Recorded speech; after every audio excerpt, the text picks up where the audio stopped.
KPCC പ്രസിഡന്റിനെ കാണുവാനില്ല.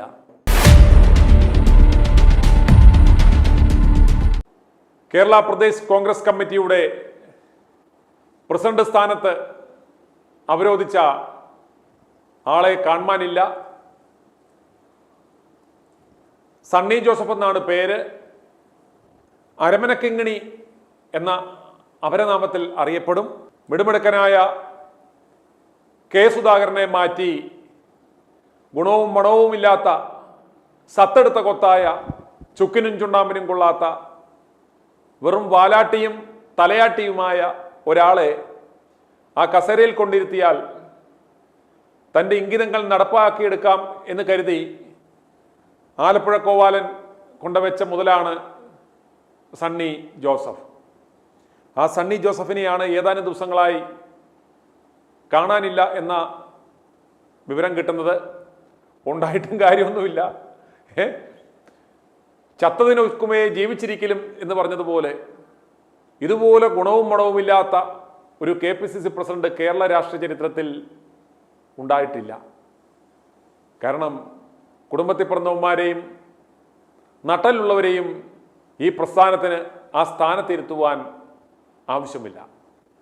ഇതുപോലെ ചംചാഗിരി, മണിയടി, അതല്ലെങ്കിൽ ഒരു റബ്ബർ സ്റ്റാമ്പിനെയാണ് ഇവർക്ക് ആവശ്യം.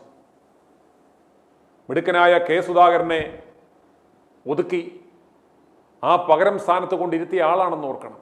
കെ.പി.സി.സിയുടെ അധ്യക്ഷ സ്ഥാനത്ത് ഒരു നട്ടലുള്ളവനില്ലാത്തതിൻ്റെ പ്രശ്നങ്ങളാണ് ഇപ്പോൾ ഇന്ന് ഈ കേരളത്തിൽ സംഭവിച്ചുകൊണ്ടിരിക്കുന്നത്. അതുകൊണ്ട് എന്ത് സംഭവിച്ചു?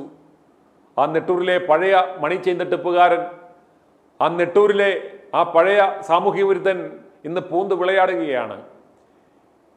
കെ.പി.സി.സിയുടെ മുകളിൽ കയറി അയാൾ കാളിയാമർദ്ദനം എന്നൊക്കെ പറഞ്ഞതുപോലുള്ള ആ ഡാൻസ് കളിച്ചു കൊണ്ടിരിക്കുകയാണ്. കാരണം ചോദിക്കാനും പറയാനും ആരുമില്ല. നട്ടലുള്ള ഒരുത്തൻ കെ.പി.സി.സി അധ്യക്ഷ സ്ഥാനത്തില്ല. അതുകൊണ്ട് കെ.പി.സി.സി അധ്യക്ഷന്റെ സ്ഥാനവും പ്രതിപക്ഷ നേതാവിൻ്റെ റോളും പാർട്ടി കൺവീനറുടെ റോളും പാർട്ടിയുടെ ഔദ്യോഗിക വക്താവിൻ്റെ റോളും ദേശീയ വക്താവിൻ്റെ റോളും എന്ന് വേണ്ട സകലതും നാൻ താൻ പാർട്ടി എന്ന് പ്രഖ്യാപിച്ച് നെട്ടൂർ കേക്കച്ചൻ പൂന്ത് വിളയാടുകയാണ്. അതുകൊണ്ട് എന്ത് പറ്റി? സകല കോൺഗ്രസ്സുകാരും ഈ പ്രസ്ഥാനത്തെ സ്നേഹിക്കുന്ന സകലരും ഇന്ന് ഈ പ്രസ്ഥാനത്തെ വെറുത്തു തുടങ്ങി. കെ സുധാകരനെ തിരികെ വിളിക്കൂ, കോൺഗ്രസിനെ രക്ഷിക്കൂ എന്ന് ജനങ്ങൾ മുറവിളി കൂട്ടുന്നുണ്ട്. പക്ഷെ ആര് കേൾക്കാൻ? ഈ നെട്ടൂർ കേക്കച്ചൻ ഇതിലെ തൈക്കളവന്മാരെ അടക്കം തേൻകണിയിൽപ്പെടുത്തി അതിൻ്റെ സീഡിയുമായി വിരട്ടി നടക്കുകയാണ്. എല്ലാവരുടെയും മാനം കളയും. രാഹുലിന് കൊടുത്ത പണി കണ്ടോ? ഇതുപോലെ എല്ലാവരെയും നാറ്റിച്ചു കളയും എന്ന് പറഞ്ഞ് സകല പെണ്ണുപിടിയന്മാരെയും വിരട്ടി പാർട്ടിയുടെ പിടി തൻ്റെ കയ്യിലാക്കി കൊണ്ടു നടക്കുകയാണെന്ന് നെട്ടൂർ കേക്കച്ചൻ. അതുകൊണ്ടാണ് ഇത്രയും പിതൃശൂന്യപരമായ കാര്യങ്ങൾ സംഭവിക്കുമ്പോഴും ജനാധിപത്യ വിരുദ്ധമായ കാര്യങ്ങൾ സംഭവിക്കുമ്പോഴും ഒതുക്കലുകൾ സംഭവിക്കുമ്പോഴും ഈ മഹാപ്രസ്ഥാനത്തെ ഒരു പഴയ മണി ചെയിൻ തട്ടിപ്പുകാരനിലേക്ക് ക്രോഡീകരിക്കുവാൻ ശ്രമിക്കുമ്പോഴും ഇവന്മാർ ശേഷിയില്ലാതെ മിണ്ടാതിരിക്കുന്നതിൻ്റെ ഏക കാരണം നിങ്ങൾ മനസ്സിലാക്കുക. ഇവന്മാരുടെ എല്ലാം CD വി.ഡി. സതീശൻ്റെ കയ്യിലുണ്ട്. ആ CD എടുത്ത് കാണിക്കുമ്പോൾ ഇവന്മാരെല്ലാം വാ തുറക്കില്ല. ചെന്നിത്തലയ്ക്ക് പേടിയാണ്, കെ.സി. വേണുഗോപാലിന് പേടിയാണ്, കെ മുരളീധരന് പേടിയാണ്, മഞ്ചേരിയിൽ നൂൽബന്ധമില്ലാതെ പഠിക്കപ്പെട്ട ഉണ്ണിത്താന് പേടിയാണ്, സകല എണ്ണത്തിനും പേടിയാണ്. കാരണം ഇവന്മാരുടെ എല്ലാ വക്രതകളും ഇവന്മാരുടെ പെണ്ണുകേസുകളും CD അടക്കം നെട്ടൂരിലെ ആ ഒതുക്കീശൻ്റെ കയ്യിൽ ഭദ്രമായിട്ടുണ്ട്. അതുകൊണ്ടാണ് ഇയാൾക്കെതിരെ ഒന്ന് ശബ്ദിക്കുവാൻ പോലും ശേഷിയില്ലാതെ ഇരിക്കുന്നത്.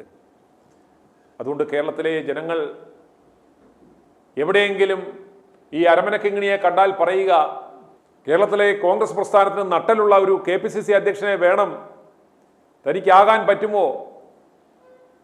പറ്റത്തില്ലെങ്കിൽ ആ കെ സുധാകരന് ആ പദവി ഒഴിഞ്ഞു കൊടുത്ത് വല്ലോ അരമനയിലോ അച്ഛന്മാരുടെ പുറകെ മറ്റേ കുറ്റിയാട്ടിക്കൊണ്ട് പോവുകയോ ഒക്കെ ചെയ്യൂ എന്ന് പറയേണ്ടുന്ന സമയം അതിക്രമിച്ചു കഴിഞ്ഞു. കാരണം ഒരു വീട്ടിൽ നാഥനില്ലാത്തതുപോലെ, ഒരു വീട്ടിലൊരു നാഥനില്ലെങ്കിൽ എന്ത് സംഭവിക്കും? അയൽവത്തുള്ളവനൊക്കെ വീട്ടിൽ കയറി അപ്പനാകും. ഏതാണ്ട് ആ അവസ്ഥയാണ് ഇന്ന് കേരളത്തിലെ കോൺഗ്രസ് പ്രസ്ഥാനത്തിനുള്ളത്. സകല തീവെട്ടികളും കയറി മെഴുകുന്ന അവസ്ഥ. നെട്ടൂരിലെ ആ പഴയ തീവെട്ടി കയറി അപ്പൻ്റെ സ്ഥാനത്ത് ഇരുന്ന് കഴിഞ്ഞു. ഇത് കണ്ട് വീർപ്പ് മുട്ടുന്ന ജനങ്ങൾ, ഒരു ഭരണമാറ്റം ആഗ്രഹിക്കുന്ന ജനങ്ങൾ പറയുന്നു, ഞങ്ങൾക്കാകെയുള്ള ഒരു ആശ്രയം ഈ UDF ആണ്. ഇവന്മാർ ഇതുപോലെ കന്നന്തിരിവുകൾ കാണിച്ചു നിർന്നാൽ എങ്ങനെ ഞങ്ങൾ ഇവന്മാരെ വിജയിപ്പിക്കുമെന്ന് കേരളത്തിലെ ജനങ്ങൾ ചോദിച്ചുകൊണ്ടിരിക്കുകയാണ്. പ്രിയമുള്ള പ്രേക്ഷകരെ, ഇന്ന് ജനങ്ങൾക്ക് പ്രതികരിക്കുവാനുള്ള, സാധാരണ ജനങ്ങൾക്ക് പ്രതികരിക്കുവാനുള്ള ഒരു ഏകവേദി എന്ന് പറയുന്നത് ITV ന്യൂസ് റിയാക്ട് 4 ആയിട്ടാണ്. അവരുടെ ഇത്തരം വിഷമങ്ങൾ ഇതൊക്കെ കണ്ട സഹികെട്ട ജനങ്ങൾക്ക് വിളിക്കുവാനുള്ള ഏക ഒരു പ്ലാറ്റ്ഫോം എന്ന് പറയുന്നത് ITV ന്യൂസ് റിയാക്ട് 4 ആയിട്ടാണ്. ITV ന്യൂസ് റിയാക്ട് 4 ആയിട്ടിലേക്ക് ലഭിച്ച ഒരു പ്രതികരണം കേട്ട ശേഷം ഉടനെ നമുക്ക് മടങ്ങി വരാം.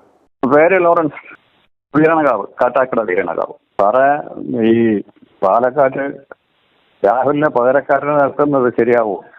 ഈ പിഷാരടി നിർത്തിയ പിഷാരടിയും രാഷ്ട്രീയമായിട്ട് ഒരു ബന്ധവുമില്ല. അവന് മനുഷ്യനെ ചിരിപ്പിക്കാനുള്ളത് വേറൊന്നും അറിയില്ല, അവന് രാഷ്ട്രീയം അറിയില്ല, പാലക്കാട് ഭരിക്കാനും അവനെ കൊണ്ട് പറ്റത്തില്ല. അങ്ങനെ ഇവന്മാര് രാഹുലിനെ തള്ളാൻ വേണ്ടി ഓരോ കണികൾ ഉണ്ടാക്കി ഇവന്മാർ ഇങ്ങനെ ഉണ്ടാക്കി നടത്തേണ്ട കാര്യമൊന്നുമില്ല. അതുപോലെ ഇവന്റെ തേൻകണി, അതൊന്നും ഈ സ്റ്റേജിന്റെ മൂത്രകോശം നാട്ടിക്കാന്നുള്ള അല്ലാതെ ഇവനൊന്നൊരു ഗുണം കിട്ടാൻ പോകുന്ന എനിക്ക് തോന്നുന്നില്ല. ഇവന്റെയൊക്കെ പേടി എന്തെന്ന് പറഞ്ഞാൽ രാഹുലിന്റെ ഭൂരിപക്ഷം ഇവന്റെയൊക്കെ കോടിയിൽ അടി കിട്ടി. ഈ രാഹുലിന്റെ ഭൂരിപക്ഷമാണ് ഇവന്മാർക്ക് അടിയായത്, ആപ്പായത്. അപ്പൊ അടുത്ത് ഇനി ഇതിനെ എന്ത് ചെയ്യാമെന്നുള്ള ഒരിതാണ് ഇവന്മാരുടെ കളി. അത് എൻ്റെ ഒരു ചിന്തയാണ്. അതുപോലെ ഇവന്മാര് എവിടെകളെയൊക്കെ വലിച്ചിറക്കി ഇവനൊക്കെ ചവച്ചു തുപ്പിയിട്ട് ഇവന്റെ തലയിൽ എടുത്തിട്ട് കൊടുത്തതല്ലേ ഇവനെ നാണം കെടുത്താൻ വേണ്ടി. ഇതിലെന്തെങ്കിലും കാര്യമുണ്ടോ? ഇവൻ ചുമ്മാ കയ്യും കാലം പൊക്കി കാണിച്ച് നാക്കിൽ കെട്ടി കാണിച്ച് ഇവൻ കിടന്ന് പ്രസംഗിച്ചിട്ട് ഒരുമാതിരി കാളവണ്ടി കഴിക്കുന്ന പോലെ ഇങ്ങനെ ആക്കിയിട്ട് വല്ല കാര്യമുണ്ടോ? ഇവന്റെ അപ്പനും അപ്പൂപ്പനൊക്കെ പണ്ട് കാളവണ്ടിയായിരുന്നു. അവന്റെ മുഖത്ത് കണ്ടിട്ട് സ്ഥായിയായ ഭാവം പുച്ഛമല്ലേ, എല്ലാവരോടും ഒരു പുച്ഛവും അഹങ്കാരവും. സാറേ, ഇവൻ പൂർണ്ണ മനുഷ്യരൂപമില്ലാത്ത കാർട്ടൂണിന്റെ രൂപമുള്ള ബോഡിയും വെച്ചും കൊണ്ട് ഇവൻ കാണിക്കുന്ന അഹന്ത. ഇവൻ രണ്ട് പാർട്ടിക്കാരോടും കാശ് വാങ്ങിക്കണം. കാശ് കൊടുത്തവൻ ഇനി ഇവനെ വച്ചയ്ക്കൂല എന്നുള്ള പേടിയിലാണ് ഇവൻ ഈ കിടന്ന് അന്താളിച്ച് കിടന്ന് ഓടുന്നത്. അതെല്ലാം കൂടെയാണ് ഇവൻ രാഹുലിനെ ഒരു കാരണമായിട്ട് വെച്ചിരിക്കുന്നത്. അതുകൊണ്ട് ഇവന് BJPക്കാരും കമ്മീഷൻ കൊടുത്തു കാണും, ഇടതുപക്ഷവും കമ്മീഷൻ കൊടുത്തു കാണും. ഇതര രാഷ്ട്രീയ പാർട്ടികളിൽ നിന്നെല്ലാം മാറ്റിയിട്ട് ഇതിനെ പൊളിച്ചു കൊടുക്കുക എന്നുള്ള ഒരു ഒറ്റ ലക്ഷ്യമേ ഇവനുള്ളൂ. അല്ലെങ്കിൽ ഇവൻ ഈ കളി കളിക്കത്തില്ല. ഇവൻ എന്താ കേരളത്തെ വീണ്ടെടുക്കാൻ പോണേ? എന്താ കേരളത്തെ ആരെങ്കിലും എടുത്തോണ്ടെന്ന് പണയം വെച്ചോ ബാങ്കിൽ? ഇവനൊക്കെ പണയം വെച്ച് കാശ് വാങ്ങിച്ചിട്ട് ഇതിനെ വീണ്ടെടുക്കാൻ ഇവന്മാർ തന്നെ നടന്നു കഴിഞ്ഞാൽ തിരിച്ചു കിട്ടൂ. എൻ്റെ ഒരു അഭിപ്രായം, ഇവന്റെ യാത്ര, അതുപോലെ ഇലക്ഷൻ സാറ് പ്രേക്ഷകരോടൊക്കെ ചോദിക്കാൻ ഇലക്ഷനിൽ എങ്ങനെ ആയിരിക്കും എന്ന്. ഈ പ്രസ്ഥാനത്തിന്, കോൺഗ്രസ് പ്രസ്ഥാനത്തിന് എന്തെങ്കിലും നേട്ടം ഉണ്ടാവുമോ? നേട്ടം ഉണ്ടാവുമെന്ന് ചോദിച്ചാൽ സാറേ, കുറച്ച് ഈ കോൺഗ്രസ് വിശ്വാസികളുണ്ട്. ഈ കോൺഗ്രസ് ജയിക്കണമെന്ന് മാത്രം ആഗ്രഹിക്കുന്നവരുണ്ട്. പക്ഷേ ഇതിന്റെ കോൺസിക്വൻസ് ഒന്നും അറിഞ്ഞുകൂടാത്തവരും ചിന്തിക്കാത്തവരും ഒക്കെയാണ് കൂടുതൽ. ഇപ്പൊ അല്പമെങ്കിലും ഒരു ഉണർവ് കിട്ടിയത് ഈ ITV ന്യൂസാണ്. അത് ശരിക്കും ക്ലിക്ക് ചെയ്തിട്ടുണ്ട് ഏകദേശമുള്ള ജനങ്ങളുടെ കയ്യിൽ, മനസ്സിൽ. എൻ്റെ ഒരു അഭിപ്രായം എന്ന് പറഞ്ഞാൽ VD സതീശന്റെ വോട്ടെന്ന് പറയുന്നത് ഈ ITV ന്യൂസ് വിട്ട ഡൈനാമിറ്റുകൾ എല്ലാവരെയും മനസ്സിലുണ്ട്. ഇത് അവരുടെ മനസ്സുകളിലെല്ലാം സൂക്ഷിച്ചു വെച്ചിരിക്കുകയാണ്. ഇത് ഇലക്ഷൻ തന്നെ ഇവരെടുത്ത് പൊട്ടിച്ചാൽ ഇവന്റെ കാട്ടയും മുഴുവൻ പറഞ്ഞു ഇവന്റെ ബായിൽ വെച്ച് പൊട്ടിക്കണം. അതാണ് എൻ്റെ ഈ ന്യൂസ് കേട്ടിട്ട് എനിക്ക് മനസ്സിലാക്കാൻ കഴിഞ്ഞൊരു കാര്യം. അത് ഈ മനസ്സിൽ വച്ചിരിക്കുന്ന ജനങ്ങൾ സന്ദർഭോചിതമായിട്ട് ചൂണ്ടുവിരലിൽ കുത്തി അതിനെ പൊട്ടിക്കണം. എങ്കിൽ കോൺഗ്രസ് രക്ഷപ്പെടും. പിന്നെ രാഹുൽ മാങ്കൂട്ടത്തിൽ വന്നാൽ ഇവന്മാരുടെ സകല കള്ളികളും വെളിയിലാവും. ശരിക്കും പറഞ്ഞാൽ മറ്റേ ഇവന്മാര് തോസൂട്ടി വിട്ടോടാന്ന് പറയുന്ന ഒരു റോളുണ്ടല്ലോ, അതുപോലെ ഇവന്മാരിപ്പം വിട്ടോടാന്ന് ഇവന്മാർ രമേശനും മറ്റേ ചുങ്ങനിക്കുട്ടനും BD സതീശനും കറിക്കെട്ട് തലേ രമേശും എല്ലാവരും കൂടെ സതീശൻ പറയും വിട്ടോടാന്ന് പറയും. ഇവന്മാർ എങ്ങനെ വിട്ട് ഓടേണ്ടി വരും എന്നുള്ള ഒരു ഭയം, ഒരു ചിന്ത ഇവന്മാരുടെ മനസ്സിലുണ്ട്. അതുകൊണ്ടാണ് ഈ രാഹുലിനെ ഇങ്ങനെ ഇട്ട് കൊല്ലാക്കൊല ചെയ്ത് ജനങ്ങളുടെ ഇടയിൽ ദുഷ്പ്രചാരണം നടത്തി ജനങ്ങളെ റോങ് ആയിട്ട് ബ്രെയിൻ വാഷ് ചെയ്ത് ഇങ്ങനെ ഇവന്മാർ പൊയ്ക്കൊണ്ടിരിക്കുന്നത്. ഇതിപ്പം പിഷാരടെ കൊണ്ടിറക്കി.